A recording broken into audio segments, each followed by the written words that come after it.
What were we talking about? Oh yeah, Four yes, score and 7 years ago. yes. Dog collar match. Tangent. So I've been watching wrestling for a long fucking time. Obviously, there was a good period. There was a good chunk, a period of time where it was like a dark period. Like there was good wrestling, sure, but I was watching fucking WWE every week, and yeah, I was watching for Brian Danielson just to see what he was doing, or like, but I was watching this shit and just silent, like silent on my phone, probably. No, not maybe not even, just sad and fucking hell. This show, this fucking show, I literally by the end of it, I had a headache. I was just screaming. I was singing. I was like, what the fuck? It's like in my house. This is crazy. I'd like to think part of that is because I'm watching with my son too. I've never like that's crazy. Like there's something we can actually enjoy. I can't imagine how depressing it would have been to try to watch Raw every Monday with my son on in 2010 or whatever. And have to apologize the whole time. I'm You sorry. know, it'd be more depressing if you liked it. I'm saying, yeah, no, that's what I'm saying. Like he's like, yeah, yeah. I'm No, it used to be better than this. But I say all that to say, like, what a fucking experience it was for CM Punk to come out to the fucking AFI Miseria Canteri, however you pronounce it. It's probably Pig Latin, or some shit. Mizawa Kantara. That's how I always said it. There you go. Greg probably says it better. Everyone said it differently. That's a Miseria Cantera. See, Nothing from nowhere, no one at all. you think if I play it, we get in trouble? I don't know. Yes. Yes. Very much so. And so, AFI's after every dollar they can get. man, they just got paid, man. Tony Khan slid them the big check. Now they want more because everyone else is going to be playing it now. Now they're hungry. Fuck.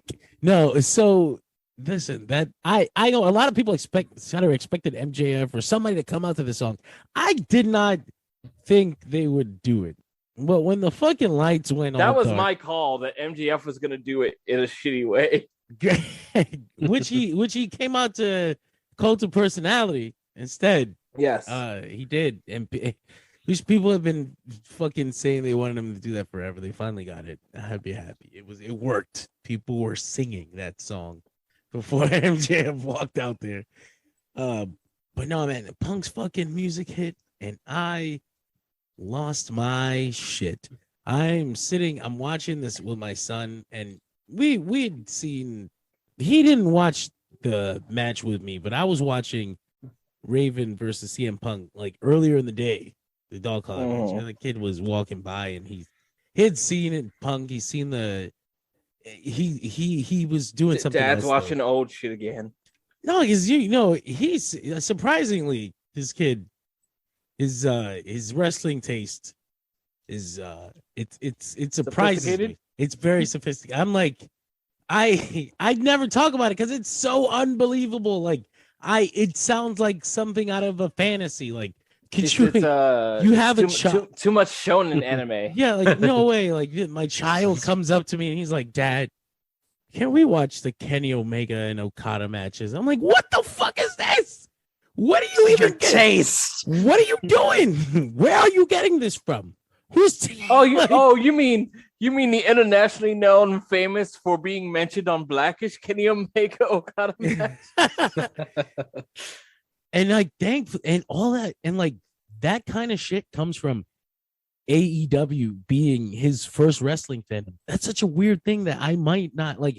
It's hard for me to fathom. Like I can relate to you don't appreciate it as much as you probably think you should at this point. Yeah, it's crazy. Like I can relate to his wrestling fandom on a certain level because I can remember how I was with my matches in the beginning, and I would go back and rewatch and whatever. I had my taste, but like it was the WWE, it was the WWF that kind of wrestling fandom shapes you. And some people never grew out of it. They live in the bubble and they don't understand wrestling outside of WWE. I didn't find wrestling outside of the WWE. Like I had a peripheral awareness of what WCW and ECW were because of the invasion. But like the idea that there was wrestling outside of the WWE and that it was better and it was different, I didn't realize that until I was a teenager, I've said it to you a few times, but it's like it's the way I've always sort of managed it in my head.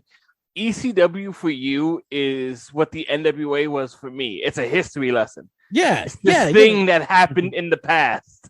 You go back and you watch it, and you do. It does kind of give you a foundation, like a foundation for when you watch indie wrestling, because it was in grungy fucking recreational halls and shit, so at least you can relate in that way. It's not so jarring to have to watch a show with 1,000 people there because you watch the ECW shit. But I say all that to say, like, I can't imagine what it must be like for him. Like, wow, your first wrestling fandom, you get introduced to all the stuff from outside because AEW is like, and today's guest is fucking Kenta. And you're like, wow. And you're just like, as a kid, you don't know who this is, but everyone around you and your dad is fucking losing his shit. And you're looking at the crowd, and the crowd seems to know what's going on. So you're like, well, I gotta find out what this is. And now you're on YouTube and you're watching fucking Kenta clips. You're not like, it's wild, the kind of wrestling fans that are gonna be created, the kind of wrestlers that are going to be created from watching and growing up like this. Arguably the closest we got to this, and musically with the very same company, was the old WCW New Japan co-promotes back in the day.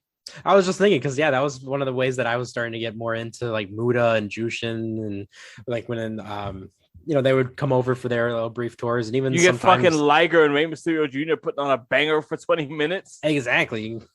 It was always solid what they would have. The extras on the Chris Benoit Hard Knocks DVD was how I watched my first New Japan, because they had licensed, I guess, some matches. I think they had him versus Liger and him versus Eddie as Black Tiger, but no, it's him versus Eddie and him versus Sasuke. There you go.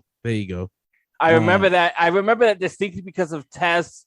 Taz takes a few moments to talk about how much he fucking hates the great Sasuke. Oh my god, those he won't go into it, but he's just like, I don't like him.